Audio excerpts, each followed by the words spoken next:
Bismillah.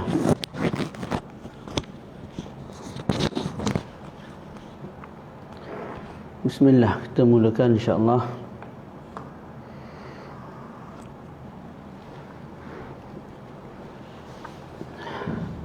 Bismillahirrahmanirrahim. Alhamdulillahi rabbil alamin. Wassalatu wassalamu ala maulana Rasulillahil amin wa ala alihi wa sahbihi ajma'in. نوينا التعلم والتعليم والتذكر والتذكير والنفع والانتفاع والإفادة والاستفادة والحث على التمسك بكتاب الله وسنة رسوله صلى الله عليه وآله وسلم والدلالة على الهدى ابتغاء مرضاته وثوابه وقربه سبحانه وتعالى. السلام عليكم ورحمة الله وبركاته. Apa khabar Ustaz Ya? InsyaAllah pada petang ini kita menyambung kembali pembincangan kitab At-Taqrirat As-Sadidah susunan guru kami Al-Habib Hasan Al-Kaf hafizahullahu ta'ala, dan telah kita sampai pada perbahasan Ghuslul Mayyit, kewajipan yang pertama yang wajib kita laksanakan kepada mayat, iaitu memandikan jenazah, memandikan mayat. Syekh sebut ahkamu Ghuslil Mayyit thalathatun, hukum memandikan jenazah ada 3. Barakallahu fikum.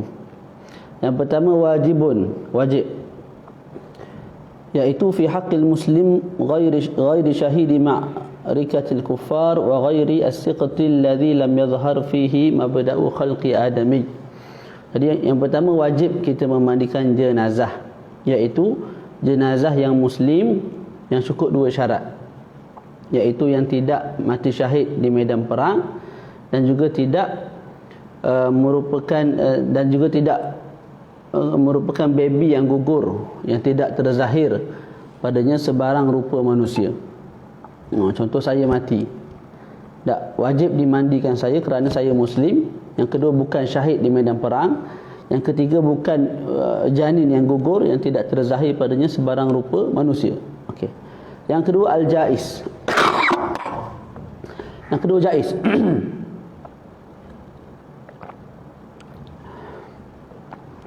Harus kita memandikan jenazah bila?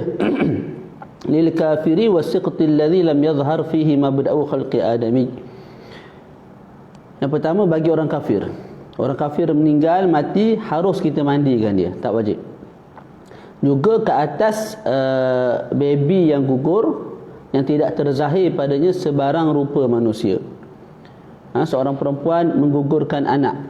Anak tu keluar dalam keadaan seketul daging, segumpal darah. Jadinya tidak ada rupa manusia. Ketika itu harus dimandikan. Okey. Harus dibasuh, kemudian dilipat dengan kain, ditanamlah.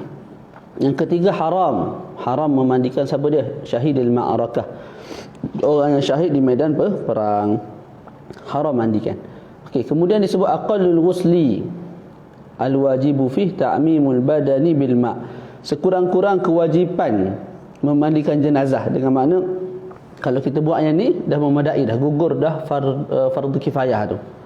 Bagaimana cara dia? Ta'mimul badani bil ma', ratakan seluruh anggota yang zahir dengan air.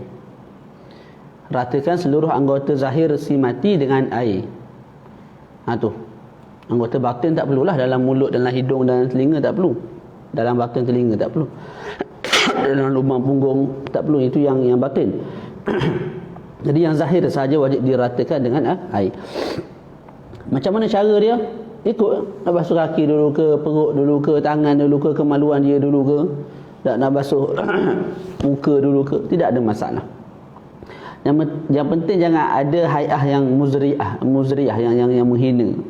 Contoh kita pegang satu budak yang mati tu, budak umur 5 tahun, besar-besar anak saya tu. Contoh saya Ramadan, besar tu. Jadi kita ambil, kita pegang kaki, letak dalam qalah, lepas tu angkat, letak dalam qalah, lepas tu angkat, lepas tu selesai mandi. Yang tu tak boleh. Cara yang menghina si mayat tak boleh. Sebab mayat ni ada penghormatan. Seolah-olah dia masih hidup. Boleh? Kemudian dibincangkan akmalul ghusli. cara yang paling sempurna dalam memandikan jenazah. Mungkin dalam kitab lain ada cara yang agak berbeza. Dalam kitab ni saya sebut mungkin cara yang dibuat di negara beliau di Yaman ataupun di Madinah, wallahu alam. Mungkin ada yang tertinggal, tertambah begitulah. Dia ni sudut teori, sudut praktikal mungkin ada benda-benda yang susah dilaksanakan. Boleh? Okey. Cuma yang disebut oleh fuqaha begitulah.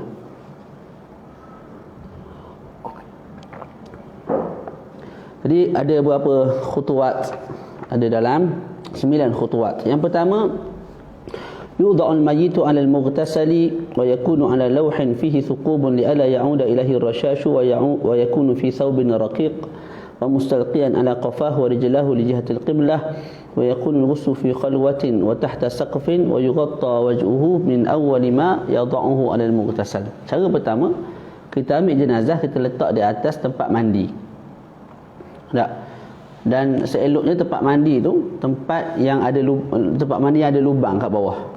Supaya bila kita jerus jenazah dengan air itu turun ke bawah, tak percik balik kepada kita lah. Dan yang afdalnya bahagian kepala lebih tinggi daripada bahagian kaki. Buat tempat memandikan jenazah tu bahagian kepala lebih tinggi daripada bahagian kaki. Wa yakunu fi thawbin raqiq, dan yang afdalnya kita mandikan jenazah dalam satu kain yang nipis, yang lembut, yang mudah sampai air ke dalam kepada si mayat. Jadi kita tak boleh mandikan mayat dalam keadaan berbogel, tak boleh. Jadi kita ambil mayat letak atas tempat mandian. Lepas tu kalau ada pakaian lagi kita cabut dan kita letak kain pelekat ke kain yang agak nipis, yang mudah air sampai ke badan jenazah. Cara nak letak lagu mana? Terlentang kepala ke atas lagu tu, terlentang lah. Dan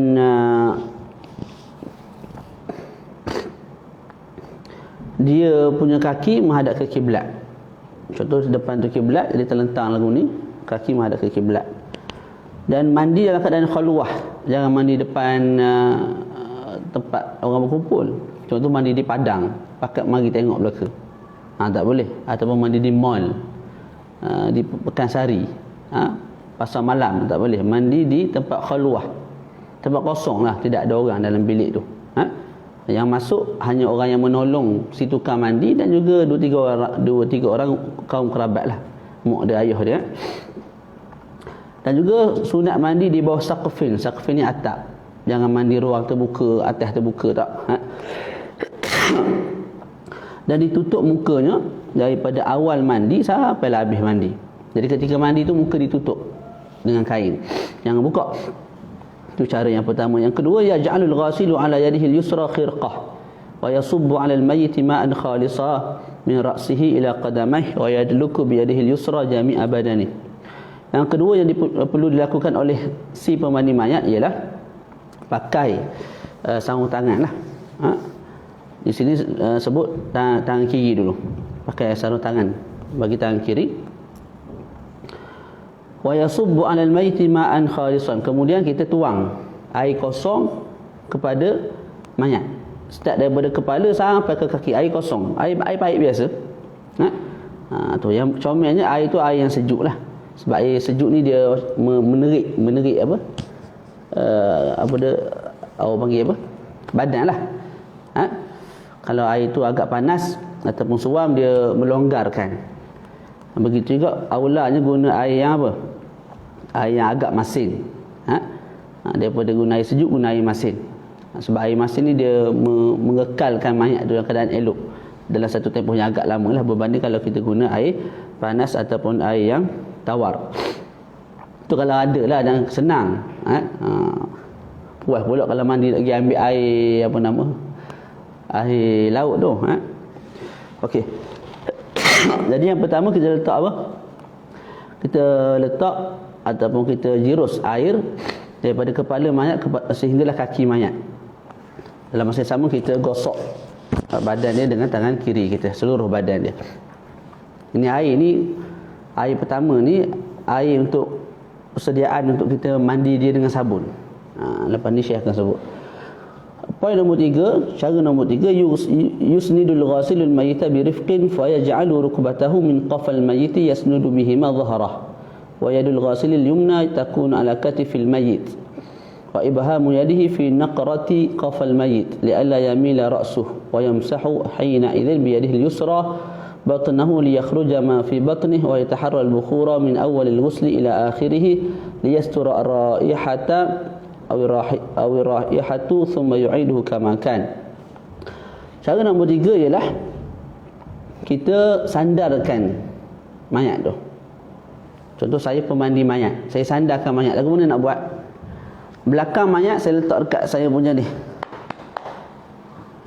Dekat atas saya punya lutut. Ataupun bahagian peha tu.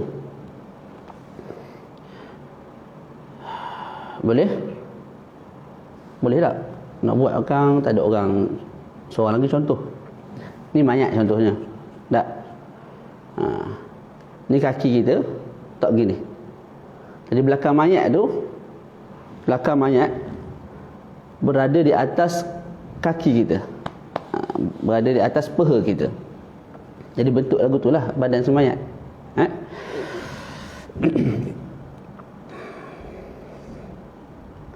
Ini pun kalau mandi tu dekat atas tanah, ataupun hampir-hampir dengan tanah. Kalau kita mandi di atas lawhah ataupun di atas muktasal yang tinggi, susahlah kita nak letak belakang mayat tu di atas kita punya peha ataupun lutut ni.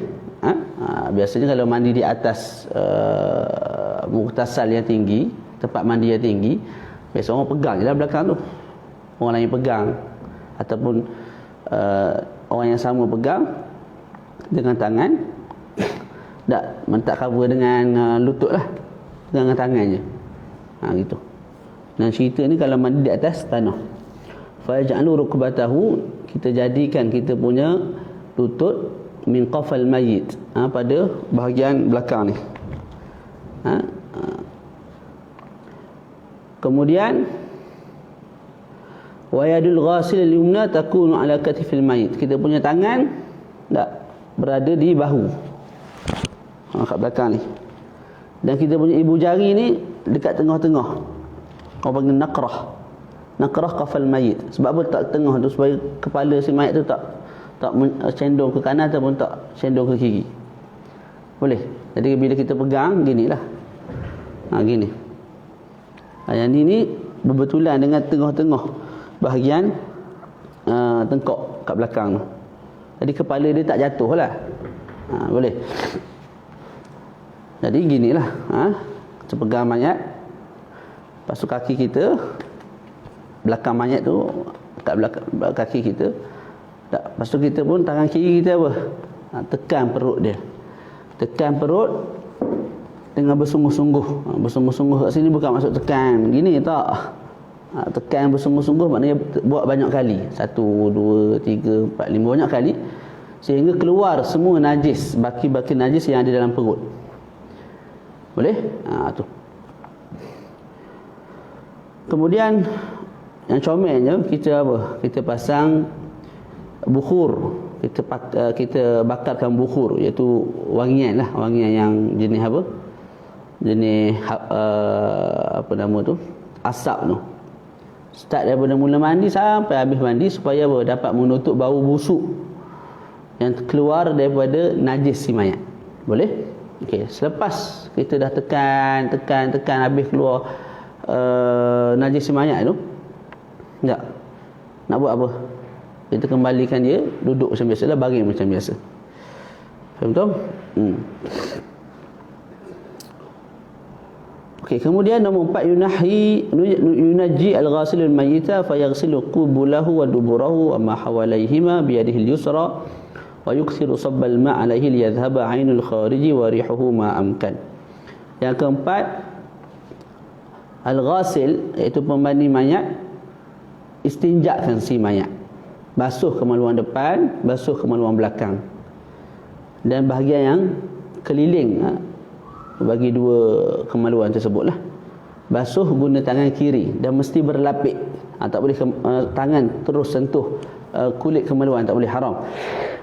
Jadi mesti berlapik. Yang kita sebut tadi pun, jenazah tu pun mesti apa, tertutup. Tutup bahagian aurat itu satu perkara yang wajib lah. Tutup yang bukan aurat itu sunat. Faham tu?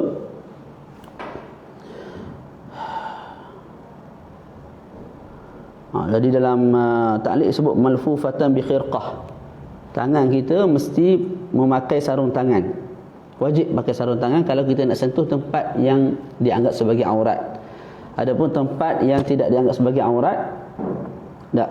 Contoh ada najis di bahagian kaki, ada najis di bahagian tangan, maka ketika itu sunat kita pakai sarung tangan. Sunat pakai sarung tangan. Adapun nak pegang bahagian aurat, wajib kita pakai sarung tangan. Dan ketika itu juga kita perbanyakkan air. Jiruh air banyak sikit supaya apa? Najis-najis yang keluar daripada perut, daripada punggung, daripada kemaluan depan dapat dihilangkan sesegera yang mungkin lah. Sebab kita tak nak bau dia terlalu kuat. Akhir sekali memang rasa sangka buruk pada si mayat dan sebagainya. Nombor 5, yuzilul ghasilu bi khirqatin ukhra al-awsakh allati tahta adfarihi wa fi udhunayhi wa anfihi wa famihi wa qadan fi ainaihi. Seterusnya, pemandi mayat selepas tukar sarung tangan yang lain, pakai sarung tangan baru, apa yang pemandi mayat perlu buat? Bersihkan kotoran-kotoran yang ada di bawah kuku. Sama ada menggunakan cotton bud tu ataupun alat-alat tertentulah yang tidak terlalu tajam. Hilangkan najis-najis yang ada di bawah kuku. Begitu juga najis-najis yang ada, kotoran-kotoran, sama ada najis ataupun tidak yang ada di dalam telinga, dalam hidung. Dalam hidung boleh guna jari kelingking belah kiri, korek slow-slow. Dalam mulut guna jari jugalah, keluarkan perkara-perkara nasi ataupun benda-benda yang tak sepatutnya ada dalam mulut lah. Begitu juga kotoran di sini, di bahagian muk dan juga lihaz ni juga dibuang. Nombor 6, yuwaddi al-ghasil al-mayta wudu'an kamilan bi sunanihi ma'a adhkarihi wa takunu khirqatun ala yadihi al-yusra malfufatan liyuwassikahu bis-sababah. Wa indama yumadmiduhu wa yunashshiquhu yumilu ra'sahu li alla yasbiqa al-ma'u ila jawfihi wa tajibu niyatul wudu' wa yusannu du'a'u ba'dah. Seterusnya, step yang ke-6, orang yang memandikan jenazah sunat wudukan jenazah, wudukan si mati dengan wuduk yang sempurna. Maksud wuduk yang sempurna ni, kita buat perkara wajib dan perkara sunat dalam wuduk. Tu boleh. Kemudian kita tukar sarung tangan lain pula, belah kiri ni. Sebab apa? Sebab dalam sunat wuduk, sunat kita apa? Bersiwak. Jadi kita sunat siwakkan jenazah. Sebab apa? Atas nama apa? Atas nama sunat wuduk. Siwak jenazah guna sababah ni. Sababah. Okey. Dan ketika mana kita memasukkan air dalam mulut, madmadah, memasukkan air dalam hidung, istinsyaq, ketika itu kita cenderungkan sedikit, condongkan sedikit kepala si mayat.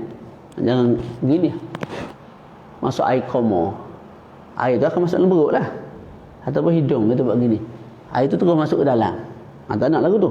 Jadi kita condongkan ke depan sikit, biar koma sikit, lepas tu keluar balik. Air tu ke depan, jangan air tu masuk ke dalam perut si mati. Tu dia. Lepas tu sunat juga watajibu niyatul wudu'. Ketika mana nak wudukkan jenazah, wajib kita niat. Wajib kita niat. Ni pelik sikit lah. Memandikan jenazah hukumnya wajib, tapi niat memandikan jenazah sunat. Oleh sebab itu kalau budak kecil mandikan jenazah, orang kafir mandikan jenazah, kita sebut sah. Sebab apa? Sebab amalan itu tak perlu pada niat. Jadi itu mandi. Kalau wudukkan jenazah sunat, tapi bila kita nak wudukkan dia, wajib kita niat. Kalau kita tak niat, maka tidak sah wuduk tersebut. Dan selepas wuduk jenazah, sunat kita doa lah. Bukan jenazah tu sunat doa. Takut sebut sini wa yusannu du'a ba'dah. Maka selepas mayat itu berwuduk, sunatlah bagi mayat berdoa. Dia tak boleh doa dah, kawan tu mati dah. Tak. Kawan tu mati dah. Kita lah doa untuk si mayat tu. Doa selepas apa? Selepas berwuduk. Boleh? Ustaz benda tu nak beritahu. Tak macam aku tak tahu tak. Nombor 7. Yughassilul ghasilul mayyita bisidri fa in fuqida fa sabunun aw ghayruhu. Salasa marrat bi an yaghsila ra'sahu mubtadi'an min a'lah ila lihyatihi. Thumma yadahu al-yumna min ru'usil asabi'i ila al-katif. Thumma ma aqbala min shaqqihi al-ayman ila atrafi asabi'i rijlayhi. Thumma yaghsilu shiqqahu al-aysar kama marra fil ayman. Thumma yada'u rijlahu al-yumna على اليسرى ويقلبه على جنبه الأيسر ويطرح يده اليمنى عليه فيغسل ما أدبر من يمناه من كتفه إلى أطراف أصابع رجله ثم يضع رجله اليسرى إلى اليمنى ويقلبه على جنبه الأيمن ويطرح يده اليسرى عليه فيغسل ما أدبر من يسراه من كتفه إلى أطراف أصابع رجليه ويفعل ذلك 3 مرات متوالية مع الدلك برفق. Jadi step nombor 7 ialah kita mandikan jenazah dengan sabun. Tadi kita sebut mula-mula kita buat apa? Kita jirus air kosong daripada kepala si mati sehinggalah kaki. Apa tujuan kita jirus air tu? Nak bagi badan dia basah untuk kita basuh dengan sabun. Basuh dengan sabun. Jadi disebut kat sini orang yang memandikan jenazah dengan sabun sidir. Kalau tak ada sidir, sabun biasalah. Berapa kali? 3 kali. Mana 3 kali gosok lah. Mula daripada mana? Mula daripada kepala. Kemudian turun ke lihyah. Basuh janggut.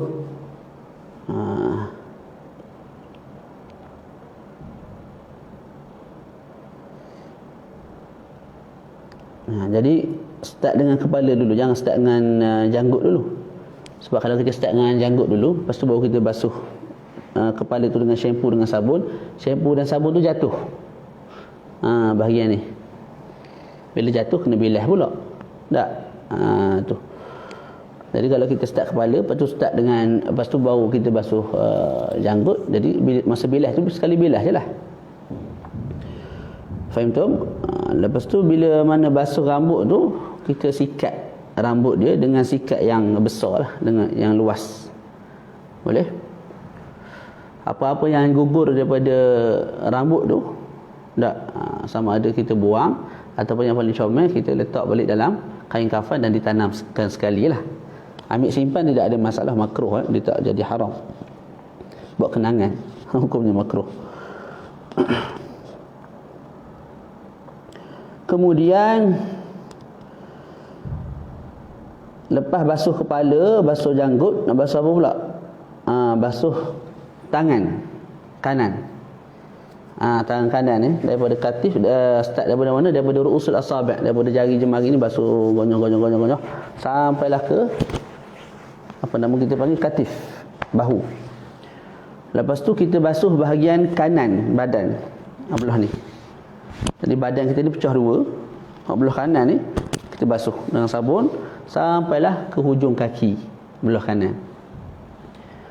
Kemudian apa yang perlu kita buat? Kita basuh tangan kiri. Lepas tu kita basuh badan belah kiri sampailah kaki kiri dan juga sehingga ke hujung jari. Selesai kat situ. Okey. Tu depan. Belakang tak basuh lagi ni. Nak buat lagu mana? Kemudian kita letak kaki si mayat, kaki kanan di atas kaki kiri. Ni kaki kanan, ni kaki kiri. Letak gini. Ni kaki kanan, ni kaki kiri. Kita letak gini. Lepas tu kita balik dia. Kita balikkan si mayat tu. Jadi kita basuh belah kanan si mayat. Bahagian belakang pula. Daripada bahagian sini, katif sampai ke kaki. Tak? Lepas tu, gini pula. Belah kiri ni letak atas ni. Atas kaki kiri dia, lepas tu kita lipat.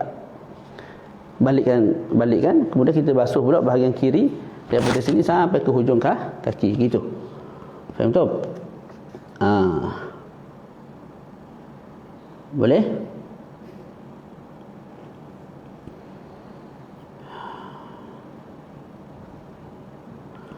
Dan setiap kali kita buat tu, setiap kali kita basuh tu, kita disunatkan gosok. Gosok dengan tangan kita. Begitu.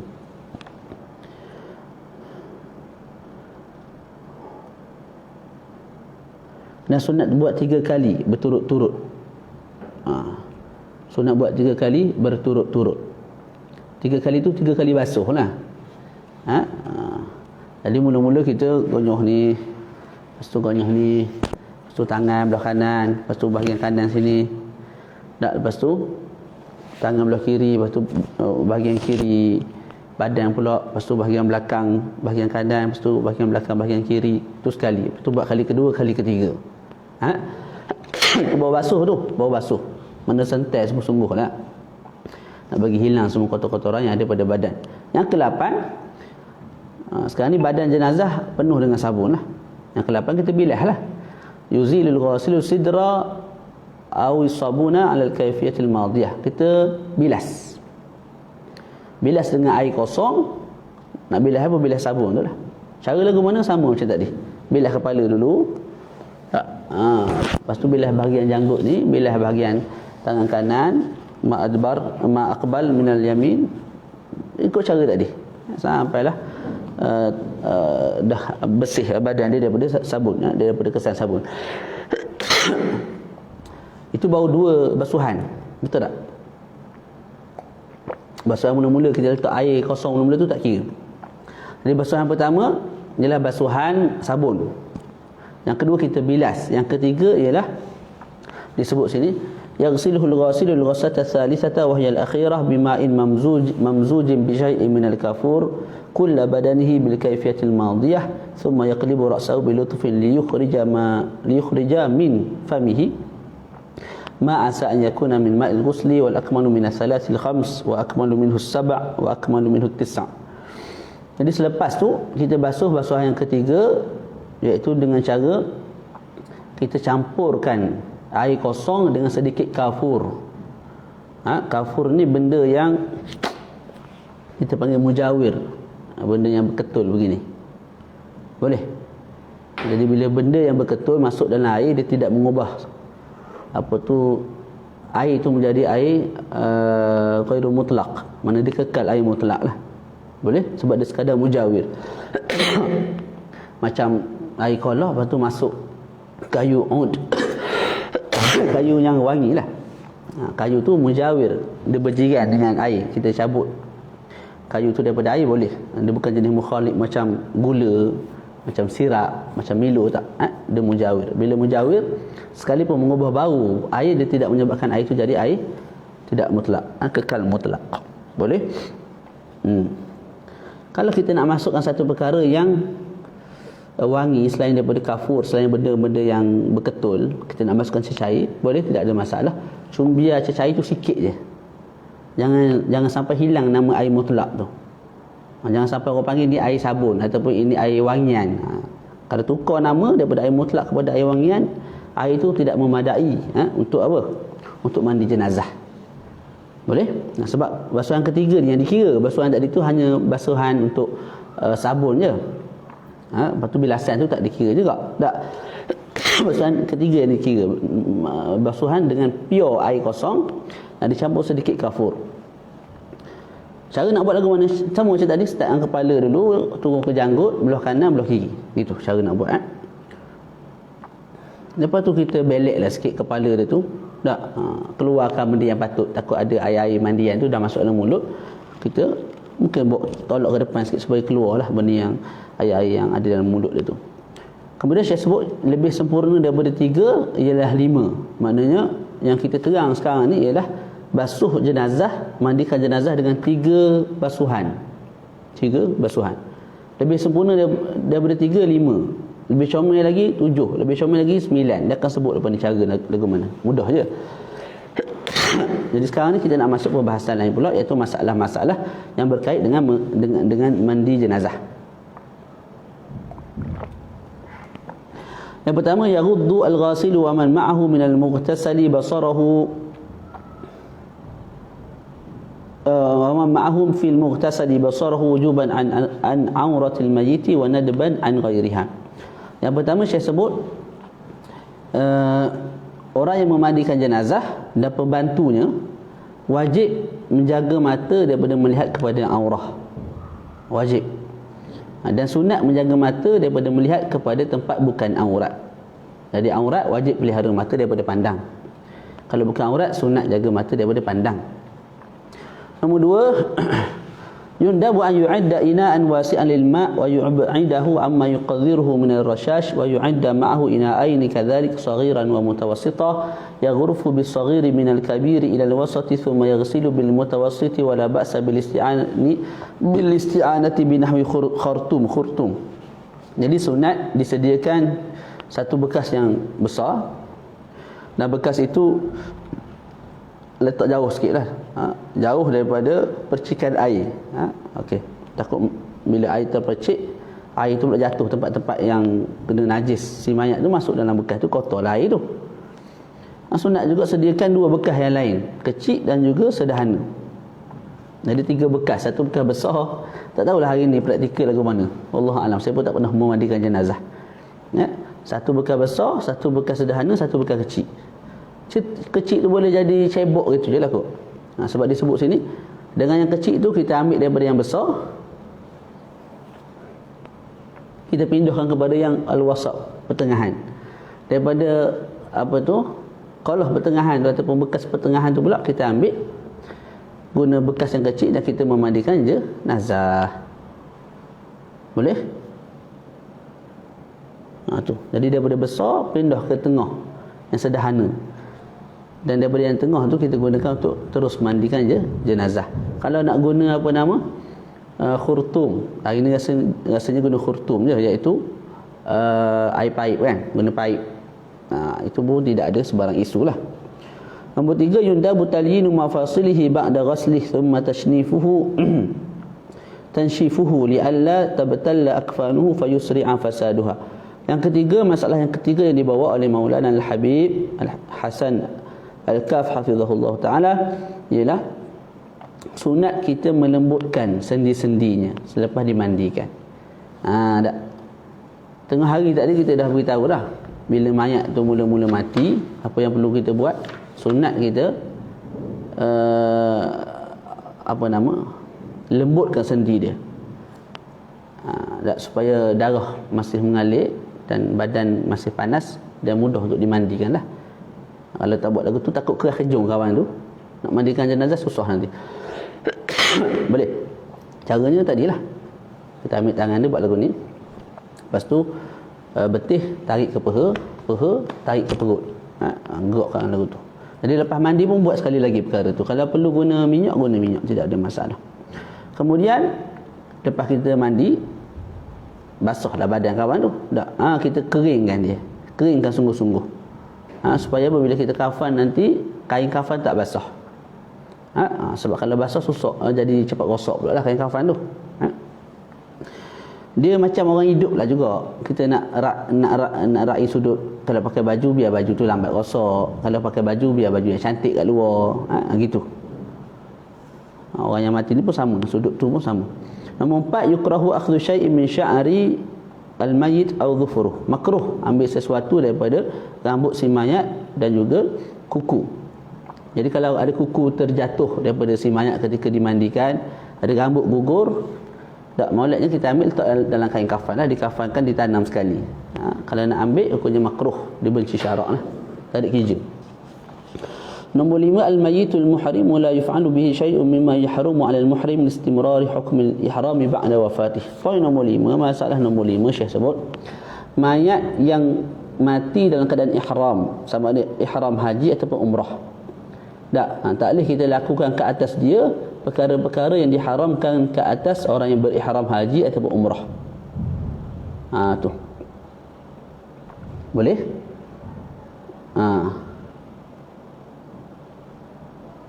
Boleh tak? Jadi tak boleh kita cabut janggut dia, tak boleh kita cabut rambut dia, tak boleh kita pakai wangian pada dia, tak boleh.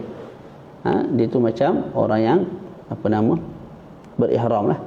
perkara yang muharramatul ihram diharamkan juga ke atas dia walaupun dia dah mati. Apa dalilnya dia akan dibangkitkan dalam keadaan mulabbiyan. Jadi hukum ihram tu kekal sampai ke mati. Cumanya kalau kita buat juga maka kita tak perlu bayar fidyah lah. Tak perlu bayar fidyah. Berbeza kalau dia sedang hidup dia buat muharramatul ihram kena gaya bayar fidyah. Ni tak ada. Kita buat kat atas dia tak perlu bayar fidyah. Nombor 6, yusannu an yakuna al-ghasilu aminan fa in ra'a khairan dzakarah aw diddahu satarah. Sunat orang yang memandikan jenazah tu orang yang amanah.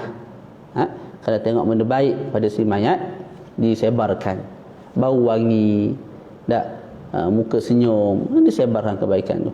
Kalau tengok sebaliknya, tak bau busuk bangau. Tahu busuk bangau? Orang Kelantan panggil busuk bangau. Wow tu hilang. Busuk bangau ni maknanya busuk seperti bangau. Kaf tu huruf jar tu ataupun huruf tasbih tu dibuang. Maka busuk bangau gitu je. Busuk seperti bangau. Dan orang Kelantan ni bila sebut ngau-ngau tu dia ke hidung. Tak. Orang lain mungkin dengar pelik lah. Boleh bau, contoh bau, busuk bau sini. Dia mari ikut ni. Sepatutnya bau. Tahi ini berbau busuk, begitu. Bau. Tak. Tapi Kelantan panggil bau. Sepanjang saya mengajar ni, bila saya sebut perkataan bau tu, budak gelak. Lepas tu saya pun mengambil inisiatif untuk ubah, sebut bau. Lepas tu mereka tak gelak dah lah. Okey, boleh.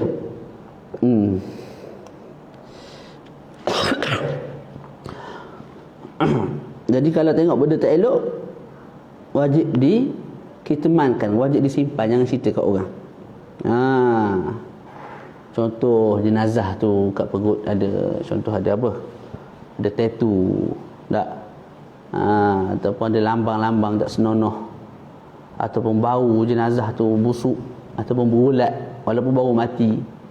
Tak, itu kita rahsiakan, kita simpan, jangan cerita kepada orang lah, sebab kita pun tak tahu mati lagu mana. Tak, semangat cerita kat orang tu tulis kat Facebook, lepas tu buat video react pula kan kat atas mayat. Tak jadi kerja, kita tak tahu mati lagu mana. Sunat kita diam. Melainkan kalau apa? Kalau ada maslahat. Contohlah si mati tu jenis orang buat kerja maksiat mutajahiran. Secara apa? Terangan. Ataupun mubtadi'. Tak, maka ketika itu mubtadi' ni contoh macam mujassim. Dia beriktikad Allah Ta'ala ni apa dia? Berjisim. Boleh? Tu. Jadi kalau mereka mati dan ada unsur-unsur yang tidak baik, kita boleh bagi tahu kepada orang ramai supaya orang ramai ambil iktibar. Orang ramai ambil iktibar. Supaya tak ikut jalanan mereka ni lah. Nombor 7, al-aula fi ghusli rajuli ar-rijal. Yang aulanya dalam memandikan jenazah lelaki ialah lelaki. Wal afqah minhum muqaddam. Dalam lelaki itu pula, dalam kalangan lelaki itu pula siapa yang didahulukan? Mereka yang faqih. Mereka yang faqih kat sini maksudnya faqih dalam bab jenazah. Boleh. Jadi 3 orang semua ngaji fiqh. Cuma seorang lebih fokus, lebih pakar bahagian muamalat. Seorang lagi bab mandi jenazah, seorang lagi bab apa? Kita sebutlah bab nikah kahwin. Tak. Makanya dia didahulukan yang tengah ni. Sebab dia reti sungguh bab memandikan jenazah, tu maksud dia. Walaupun ilmu lain mungkin dia tak reti.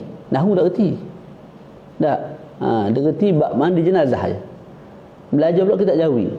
Dia didahulukan berbanding orang yang pakar nahwu, seorang Sibawai, seorang lagi Imam Jurjani dan sebagainya, itu dikemudiankan. Wa yajuzu ghuslu az-zawji liz-zawjah wal aks. Ini penghormatan terakhirlah. Diharuskan suami memandikan isteri, isteri memandikan suami. Maknanya hukum suami isteri itu tidak putus dalam bab ni. Walaupun dah mati. Dia bukan jadi orang asing sampai tak boleh sentuh, tak boleh tengok, tak. Kekal suami isteri dalam bab ni, bab mandi jenazah ni. Boleh? Nombor 8, idza lam yujad illa ajnabiyyun.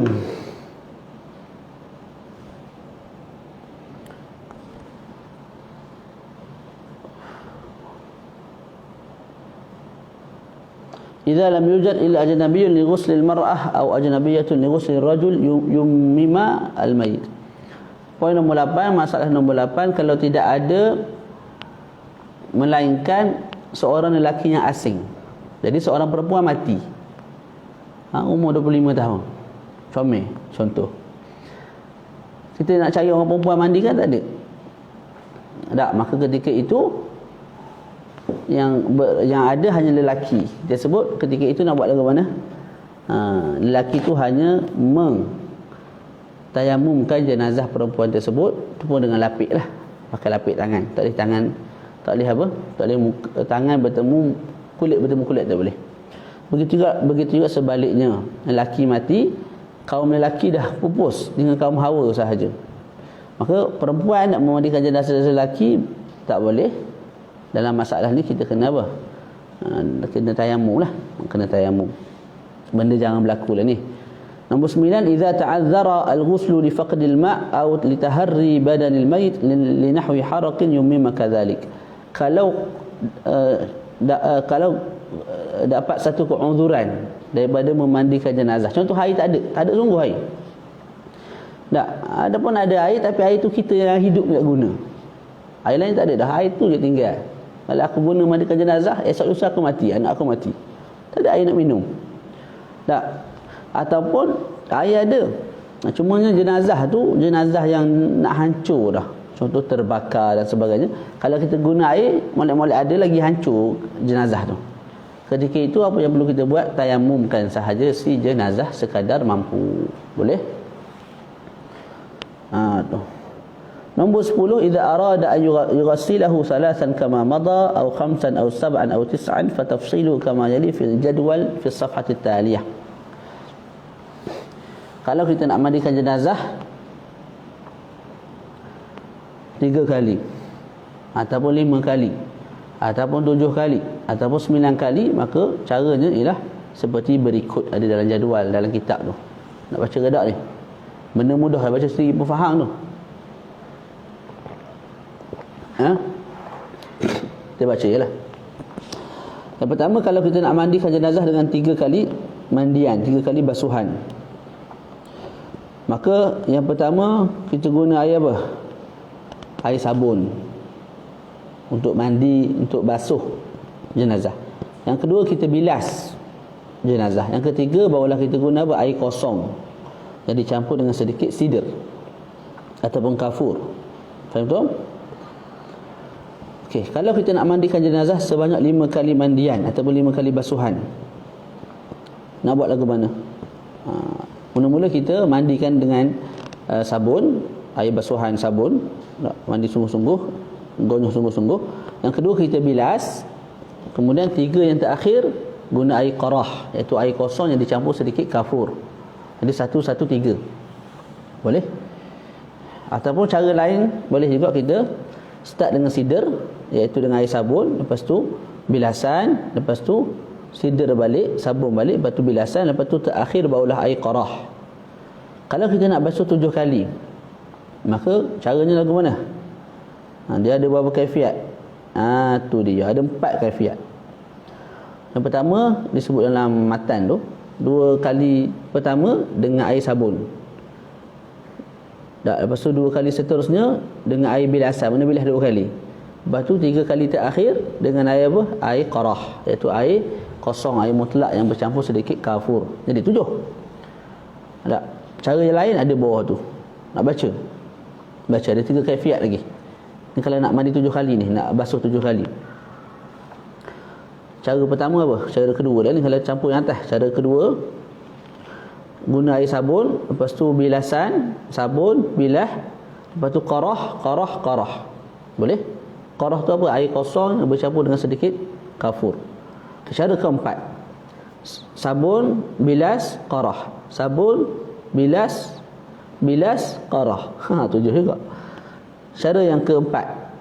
Jadi cara ketiga, cara keempat, guna sabun, lepas tu bilas, lepas tu sabun, lepas tu bilas, lepas tu sabun, lepas tu bilas, lepas tu qarah. Boleh?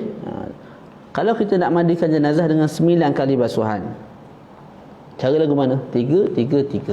Mana 3 kali kita mandikan dia dengan air sabun, 3 kali dengan air bilasan, kemudian 3 kali dengan air apa? Air qarah.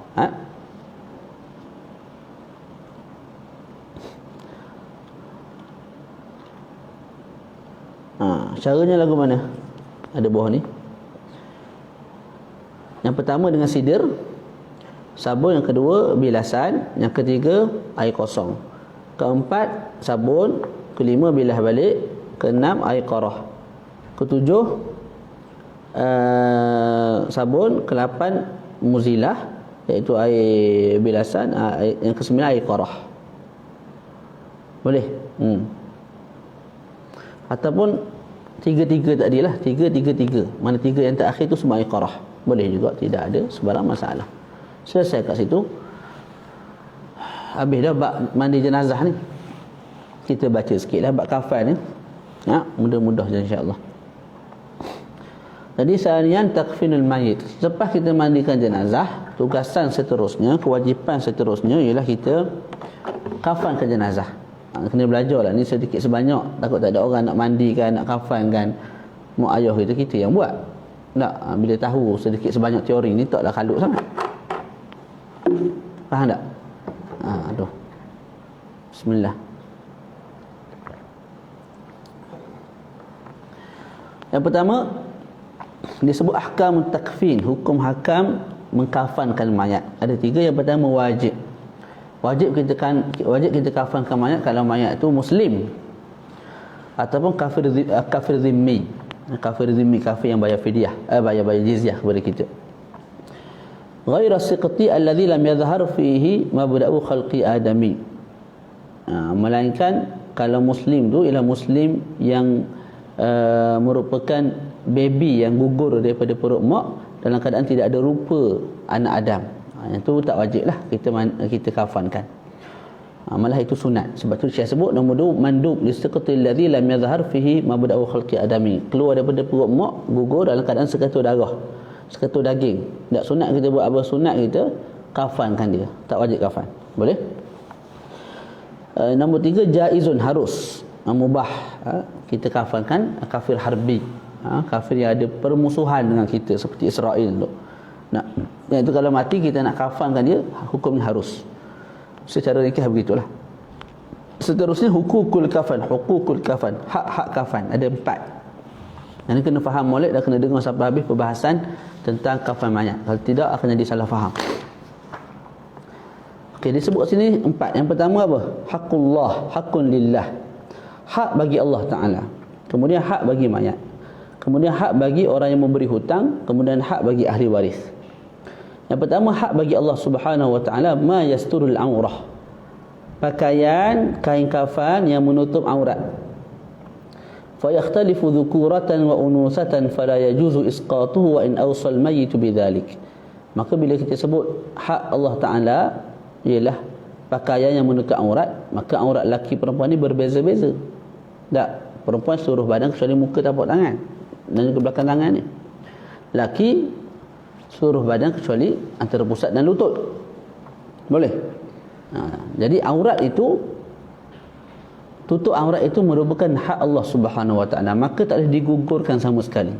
Walaupun mayat itu sebelum dia mati dia mewasiatkan untuk digugurkan. Contoh saya sebut pada anak saya, wahai Sa'id, nanti Abi mati nanti, awak tanam sekadarnya sahajalah. Tutup aurat padanglah. Balut tutup aurat sudah.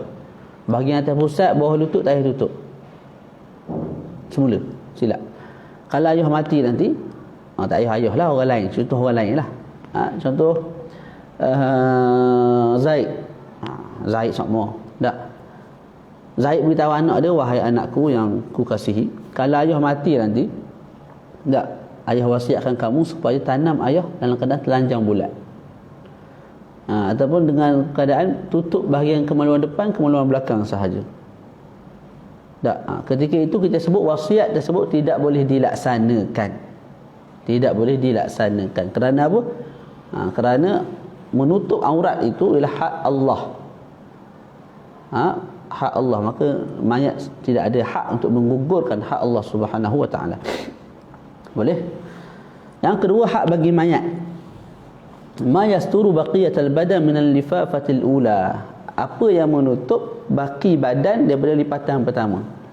Kita sebut ni kalau bagi lelaki lah. Lipatan yang menutup antara pusat dan lutut itu hak Allah. Okey, lipatan yang menutup atas pusat dan bawah lutut Itu hak bagi mayat. Itu hak bagi apa? Hak bagi mayat.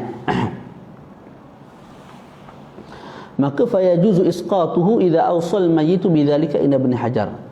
Jadi disebabkan itu hak bagi mayat, mayat ni ada hak untuk gugurkan.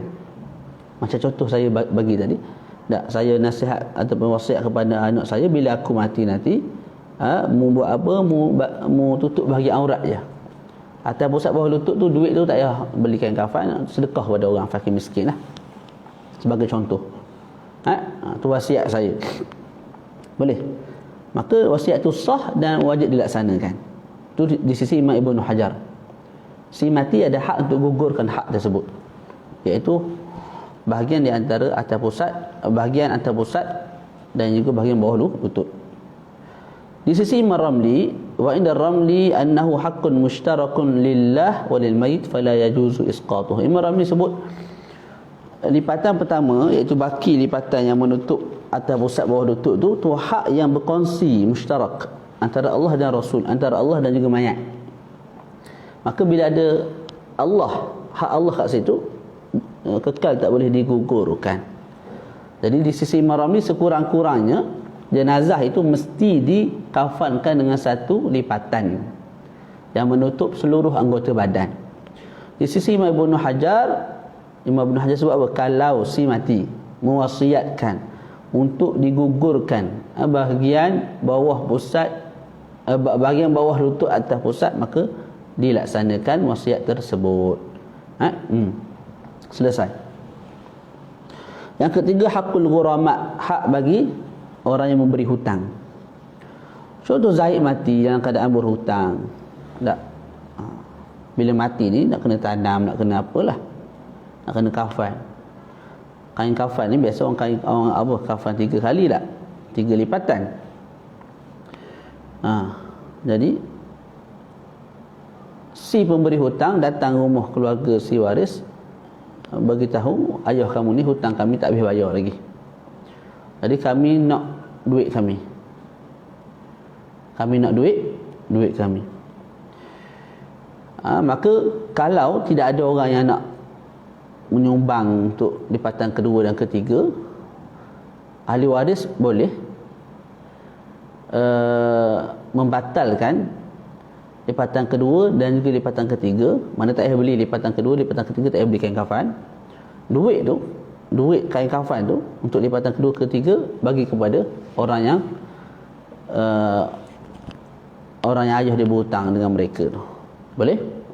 Contohlah kita sebut satu lipatan RM50. Jadi 2 lipatan 100. Kawan ni ada baki dalam RM90 hutang.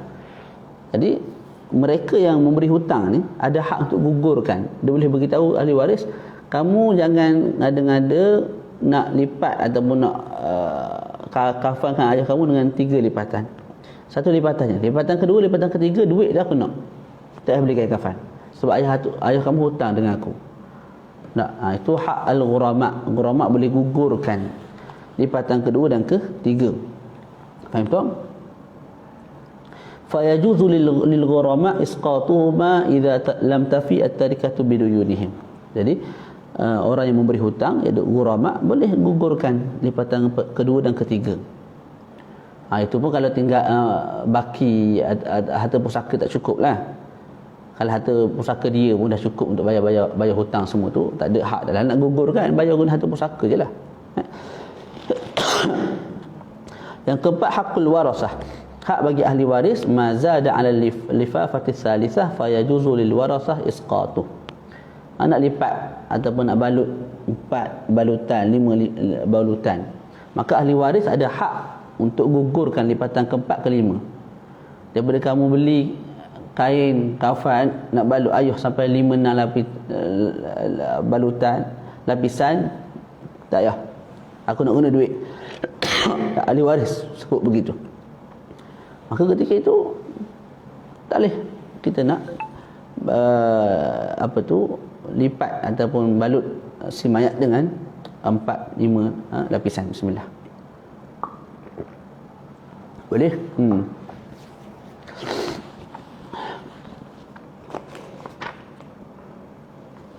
Kemudian disebut, jadi perbahasan sikit lagi Ada kala wajib kita lipat semayat dengan 3 lipatan. Boleh? Dan kebanyakan ini wajib lah. Kebanyakan manusia ini wajib lipat ataupun dibungkus, dikafankan dengan 3 lipatan kain kafan. Boleh? Nanti kita beritahu lah. Kemudian disebut ma'khadhul kafan, tempat pengambilan kos kain kafan. Ini sama dah ni. Sudut mandikan jenazah kalau kena upah, sudut tanam jenazah, nak kena guna beroza apa semua tu, makan upah juga.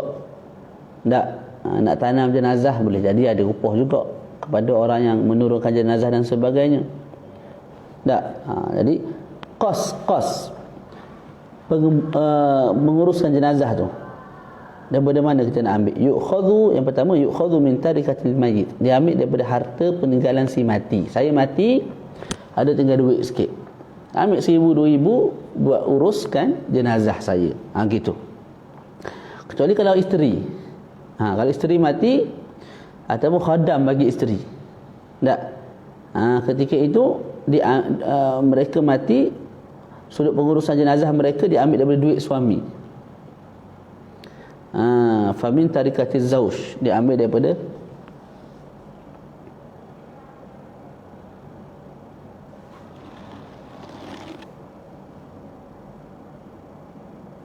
Wallahu a'lam. Wa famin tarikatiz zauj,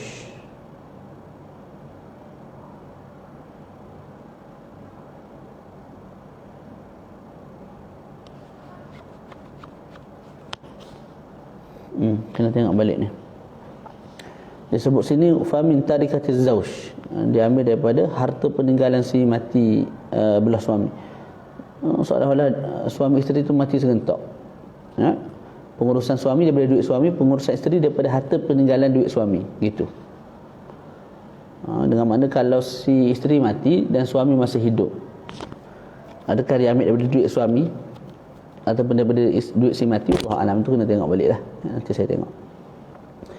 Jadi yang pertama apa, kita ambil daripada harta peninggalan si mati. Fa in lam takun faman alaihi nafaqatu fi hayati, kalau si mati tidak meninggalkan harta. Contoh anak kita yang belum balik meninggal, belum balik ni pun tak semestinya tak ada duit. Kadang duit gaji dia banyak, 3-4 ribu kadang. Duit tu buat pengurusan jenazah dia. Kalau tidak ada duit, maka ayah yang kena tanggung. Orang yang wajib tanggung dia waktu dia hidup, orang tu juga yang kena uruskan dia, kena keluarkan duit untuk selesaikan pengurusan jenazah tu. Fa illam yakun fa yu'khadhu min awqafin 'ala al-akfan. Kalau tidak ada juga, maka diambil daripada apa? Daripada harta wakaf. Harta-harta yang diwakafkan untuk pengurusan jenazah. Fa illam yakun fa min baitil mal. Kalau tidak ada juga, diambil daripada harta kerajaan. Fa illam yakun fa 'ala mayasiril muslimin. Kalau tidak ada juga, kita ambil daripada harta-harta orang Islam yang beradalah, orang Islam yang kaya. Kemudian disebut aqallul kafan alwajibi fih thawbun ya'umul mayyit sawa'un akana rajulan aw imra'atan takriman lahu wa sitran lima ya'rudu lahu min at-taghyir. Sekurang-kurang kafankan jenazah ialah satu pakaian yang menutup seluruh tubuh si jenazah, sama ada jenazah itu lelaki ataupun perempuan. Ini kalau tidak ada wasiat lah ni. Tak. Jenazah tidak mewasiatkan untuk dikafankan dengan menutup aurat sahaja. Ini di sisi Imam Ibn Hajar kan. Tak. Maka bila tidak ada wasiat ataupun ada wasiat, cumanya kalau ikut pandangan Imam Ramli, sebut apa? Lipatan pertama ialah haqqun musyarakun lillah walil mayyit. Boleh? Sila-sila Abami. Barakallahu fikum. InsyaAllah nanti kita jumpa Abami di Jengka. Anak Abami masuk mak tafih ke? Tengok gambar saja macam masuk mak tafih di bawah MB tu. Tak. InsyaAllah diberkahi, insyaAllah. Anak bakal ulama, bakal orang alim, orang yang salih, insyaAllah. Bakal hafiz, insyaAllah. Okey, mana tadi? Okey, jadi satu pakaian yang menutup seluruh si mayat, sama ada mayat lelaki ataupun perempuan. Tak. Itu kalau apa? Kalau jenazah tidak, si mati tu tidak mewasiatkan untuk dikafankan dengan apa? Dengan satu dengan menutup bahagian aurat sahaja. Kalau dia mewasiatkan untuk menutup aurat sahaja, tak, maka sah di sisi Imam Ibn Hajar dan ditanam keadaan macam tu lah. Okey, boleh. Dan juga dengan syarat bukan daripada harta si mati. Kain kafan tu bukan daripada harta peninggalan si mati. Maka kita sebut sekurang-kurangnya mesti satu pakaian yang menutup seluruh badan si mayat. Kalau kita tanam si mayat, duit belikan kain kafan tu daripada harta peninggalan si mati, tak, maka wajib kita tanam dia dengan 3 lipatan. Wajib kita tanam dia dengan 3 lipatan. Begitu boleh. Jadi kena faham molek ni. Sekurang-kurang kafankan mayat satu pakaian yang menutup seluruh mayat, sama ada lelaki ataupun perempuan. Bila wajib tutup satu pakaian sahaja? Selagi mana si mati tidak mewasiatkan. Kalau si mati mewasiatkan untuk ditanam dengan menutup bahagian aurat sahaja, maka sah di sisi Ibnu Hajar dan ditunaikanlah. Maka dia ditanam dalam keadaan tidak menutup seluruh badan. Satu. Yang kedua, guna duit orang lain. Kain kafan tu duit orang lain, bukan duit dia. Kalau digunakan duit dia, duit si mati, peninggalan dia, maka wajib kita tanam dia dengan 3 lipatan. Syarat seterusnya ialah tidak ada hutang. Syarat seterusnya apa? Dia ada hutang. Jadi pemilik hutang tu kata 2 dengan 3 jangan. Lipatan kedua ketiga tak boleh. Jangan balut ataupun jangan tambah untuk si mati ni. Duit kos beli kain kafan kali kedua kali ketiga tu, lipatan kedua ketiga tu, duit tu bagi aku. Ayah hutang dengan aku. Maka ketika itu 1 lipatan lah. Tapi kalau tidak ada hutang, lepas tu guna duit sendiri pula, waktu si mayat tu tidak mewasiatkan, maka kita sebut wajib 3 lipatan. Hari ni ramai 3 lipatan lah. Boleh? Kena faham molek. Kena faham elok-elok. Kalau tak faham, dia jadi celaru nanti. Dia jadi celaru nanti. Boleh? Sekurang-kurang kafan satu pakaian. Jangan ingat selapis. Tak. Ada kala wajib 3 lapis. Bila wajib 3 lapis? Bila cukup syarat. Apa syarat dia? Pertama, harta sendiri. Dikafankan dengan harta sendiri. Kedua, dia tidak ada hutang dengan orang. Ataupun ada hutang, tapi hutang tu telah diselesaikan. Duit dia banyak sangat. Jadi 1,000 telah diselesaikan, baki banyak lagi duit. Tak. Ketika itu wajib 3 lipatan. Yang ketiga, dia tidak wasiatkan untuk dibungkus dengan 1 lipatan ataupun menutup bahagian aurat sahaja. Kalau dia wasiatkan, maka kena tunai wasiat dia tu, tak wajib 3 lah. Faham betul? Okey, kemudian saya sebut akmalul kafan lirrajul salasul lafaifa bid. Kesempurnaan bagi kafan ialah 3 lipatan yang berwarna putih. Bila jadi sempurna ni? Sempurna ni boleh kita sebut sempurna dan wajib. Bila cukup syarat tadi, sempurna dan wajib. Dia wajib, dia sempurna, paling sempurna gitu. Dan dalam masa yang sama dia tu hukum dia wajib. Macam kita baca Fatihah lah. Tak baca Fatihah tak sempurna sembahyang. Dalam masa yang sama Fatihah tu wajib. Jadi kat sini akmalul kafan, kita faham gini. Kesempurnaan bagi kafan 3 lipatan. Ada kala sempurna tu bergabung dengan wajib bila cukup syarat tadi. Dia tidak mewasiatkan untuk dikafankan dengan satu kain kafan, yang kedua dikafankan dengan harta sendiri, lepas tu dia tidak ada hutang. Faham tak?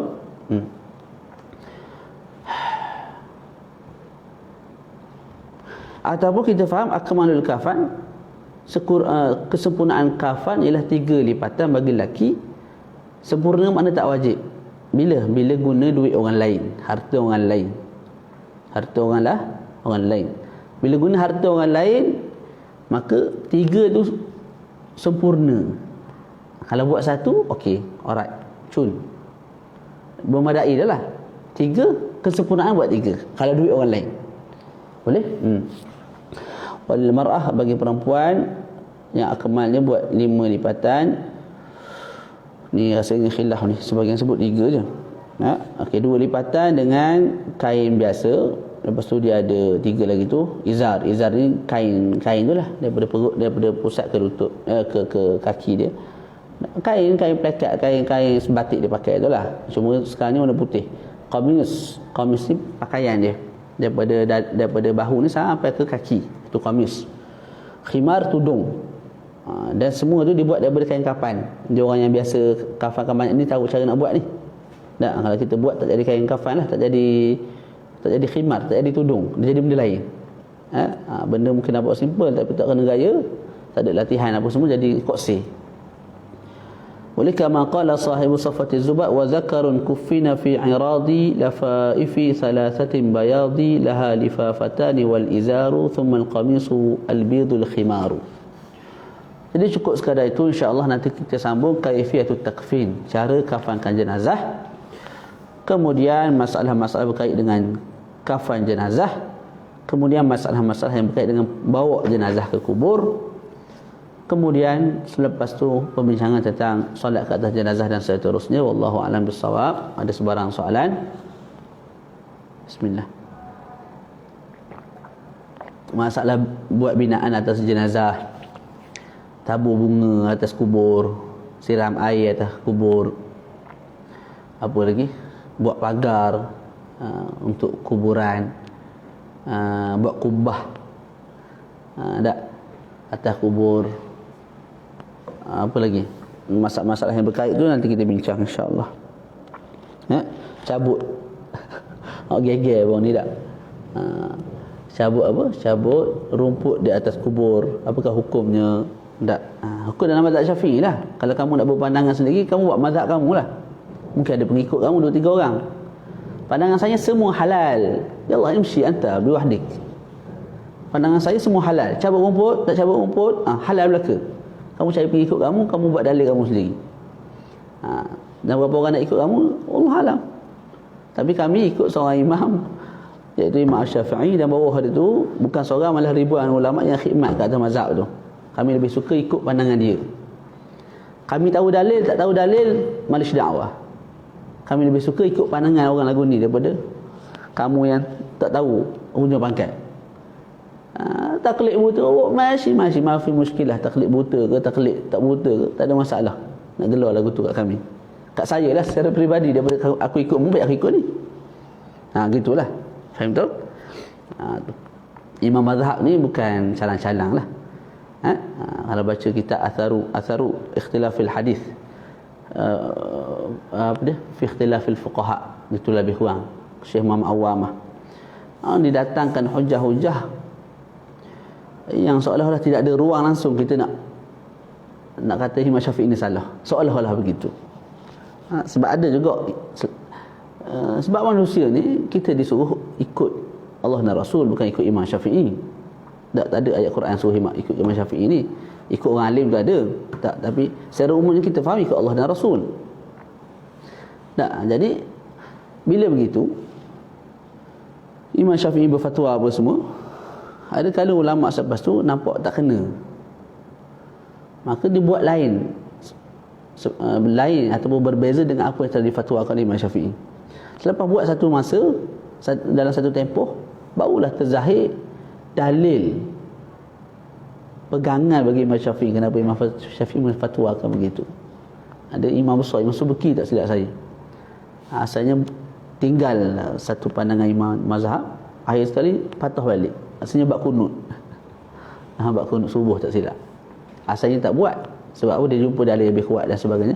Akhir sekali dia jumpa balik pula dalil Imam Syafi'i ni lebih kuat dan lebih teguh dan sebagainya. Tu tara-tara Imam Subki tu, Taqi As-Subki, ayah. Ada anak Taj. Kita mentelah lagi lah. Tak. Bukan nak suruh taklid buta, tapi kita nak orang panggil apa? Kita, tara kita ni nak rak tu tak kena lah. Kalau kita ambil ulama lain, rak ulama lain, tu okey. Satu Ramli, Imam Ramli, rak Ibnu Hajar. Tu okey, kita baca, kita ikut ni. Kita tak ikut ni. Tapi Imam Abu Hanifah dan Nu'man Imam Syafi'i. Kita ikut Imam Abu Hanifah, tak ikut Imam Syafi'i. Tak ada masalah. Tapi kita berpegang dengan pandangan imam-imam yang agung ni jugalah. Ada pun kita sendiri buka Quran, tiba-tiba nak buat pandai pada tahu. Ikut masing-masing lah. Saya sendiri tak tergamuk lah. Tak tergamuk. Quran ni sangat-sangat susah, sangat-sangat perlu kepada masa, perlu kepada usaha yang bukan calang-calang lah. Kita ini ni naqalah, tahu naqalah. Orang sebut hukum kita sampai, orang sebut hukum kita sampai, bukan kita istinbat. Istikhraj hukum daripada Quran Sunnah. Kita baca dalil pendalilan semua siap dah belaka kita. Faham tak? Hatta masalah hukum yang semasa pun kita baca daripada ulama semasa. Hukum bank, hukum muamalat. Kita ni hanya membaca dan nakal, itu pun kadang-kadang tak faham. Tapi lebih baiklah baca nakal daripada duduk saja. Kawan kata, kalau gitu ustaz, duduk saja. Jangan duduk saja, duduk saja lagi teruk. Dakwahlah, walaupun ilmu tu kamu sampaikan ilmu-ilmu orang lain, ilmu-ilmu ulama dulu yang dipercayai, yang fiqh. Tapi dalam masa sama kadar ke diri. Itu jelah. Allah a'lam bissawab. Sallallahu ala sayyidina Muhammad wa ala alihi wa sahbihi wa barakatuh. Alhamdulillahirabbil alamin. Assalamualaikum warahmatullahi wabarakatuh.